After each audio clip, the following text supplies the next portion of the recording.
Aku salam kabeh. Karo sampean proyek guru markets. Ayo miwiti karo sawetara informasi ringkesan babagan perusahaan. Setitik luwih kita bakal nliti saben indikator ing liyane rinci. Yen perlu, iku bisa kanggo ngaso. Sampean bisa ndeleng ing saben parameter saka organisasi ing pitakonan ing rinci. Saiki kita bakal ndeleng indikator dasar perusahaan saiki. United Status Steel Corp, ticker EXI. Review iki adhedhasar informasi ing 25 Mei 2025. Miturut klasifikasi guru, markets perusahaan United Status Steel Corp kalebu subkategori Metal Black, 29 perusahaan melu analisis, sing cukup makili. Asil kanggo perusahaan minangka nderek 0 saka 10 terms. Skor rata-rata kanggo subkategori 2,5 terms. Yen sampeyan ndeleng kanthi wiyar ing pasar saham kabeh.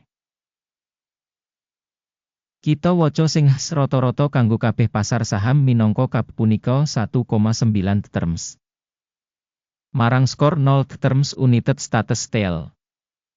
Bandingake dinamika rega saham perusahaan United Status Steel Corp lan perusahaan subkategori. Kita bakal weruh sing liwat 12 sasi enggo bareng perusahaan United Status Steel nuduhake dinamika 43,9%. Dibandingake karo dinamika rega kanggo subkategori, minus 6,5%. Kapitalisasi pasar perusahaan United Status Steel Corp regane $11,78 sen miliar. Kapitalisasi pasar subkategori punika $209 miliar. United Status Steel nyumbang 5.648% lan minangka salah sawijining perusahaan ukuran medium ing subkategori. Regane buku perusahaan kira-kira $11,23 sen miliar. Nilai buku subkategori punika $227 miliar. United Status Steel Corp dadi bagian saka 4,938%. Bandingaken enggo bareng saka bursa saham lan nilai buku, kita waca ing ngisor iki. Nuduhake United Status Steel Corp ing subkategori ing kasus taksiran kapitalisasi pasar 5,648%. Regane buku 4,938%. Iki 13% kurang saka nuduhake kapitalisasi pasar. Evaluasi pangsa pasar perusahaan lan nilai buku saka subkategori, minus 1 poin. Organisasi sing diteliti duweni kewajiban utang $4.269 miliar. Utang kanggo nilai buku punika 38% saka ibu kutha. Rating tingkat utang perusahaan, apik, 1 titik. Rega saham perusahaan kanggo rasio laba yaiku 121,4. Rata-rata kanggo subkategori yaiku 16,7, yaiku 86% luwih dhuwur tinimbang rata-rata subkategori. Evaluasi nilai pasar saham kanggo rasio pangentukan dibandingake karo perusahaan ing subkategori, banget, minus 2 poin. Media WI kanggo pungkasan 12 sasi ana $97 mayuta-yuta. Bati digambaraken kanggo sabanjur 12 sasi samestine $705 mayuta-yuta. Taksiran pratandha laba mangsa sing digambarake dibandingake karo perusahaan ing subkategori, apik, 1 poin. Rasio rega kanggo sales perusahaan punika 0,8. Rata-rata kanggo subkategori yaiku 0,7, yaiku 14% luwih dhuwur tinimbang rata-rata kanggo subkategori.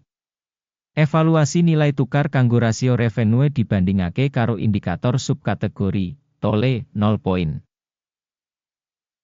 Revenue kanggo pungkasan 12 sasi ana $15.160 mayuta-yuta. Revenue maju kanggo sabanjur 12 sasi samestine $28.240 mayuta-yuta. Taksiran angka sales mangsa samestine ing comparison karo tokoh ing subkategori, apik, 1 titik. Wates dodolan punika 0,6%, karo rata-rata 3,9% ing subkategori. Prabdan antarane rata-rata subkategori lan kinerja perusahaan punika 3,3%. Evaluasi bati dodolan dibandingake karo indikator perusahaan ing subkategori, pasable, 0 poin. Pangsa perusahaan miturut jumlah karyawan ing subkategori yaiku 5,398%. Sing 5% kurang saka pangsa kapitalisasi pasar. Jumlah ibu kutha, saben pegawai organisasi punika $534.000. Nalika ing subkategori ana $510.000. Prabdan antarane rata-rata subkategori lan indikator organisasi yaiku 4,7%. Taksiran jumlah ibu kutha saben pegawai dibandingake karo pratandha perusahaan ing subkategori, pasable, 0 terms. Jumlah bati saben karyawan individu perusahaan yaiku $4,400. Rata-rata kanggo subkategori, $30.05. Lan beda antarane rata-rata subkategori lan kinerja perusahaan yaiku 86%. Evaluasi bati saben karyawan individu perusahaan dibandingake karo indikator perusahaan ing subkategori, pasable, 0 poin. Volume dodolan perusahaan saben pegawai $687.000. Subkategori, $782.000. Prabdan antarane rata-rata subkategori lan kinerja perusahaan punika 14%. Evaluasi revenue saben karyawan individu saka perusahaan dibandingake karo pratandha perusahaan ing subkategori, pasable, 0 terms. Volume transaksi for sale ana 8,1%, karo rata-rata kanggo subkategori 2,7%. Iki pratandha remet cendak. Indikator resi 14 nuduhake tingkat 76% kanggo perusahaan United States Steel. Dene kanggo subkategori tataran resi 14 kurang luwih 48%. Rega saham perusahaan saiki watara $52. Perkiraan rega konsensus kanggo enggo bareng perusahaan iku watara $43.82. Dinamika rega saiki lan ramalan konsensus kira-kira minus 16%. Ayo kang katon ing tabel pesenan, kasedhiya kanggo sampeyan, link kanggo iku ing komentar pinned. Tabel pesenan ngemot pancen kabeh keputusan sing ditampa kanthi umum ing musim tartamtu kanthi sistem informasi lan referensi kanggo ngevaluasi saham guru, markets. Akses menyang meja supaya free lan buka, link ing komentar pinned. Adhedhasar penilaian perusahaan United States Steel.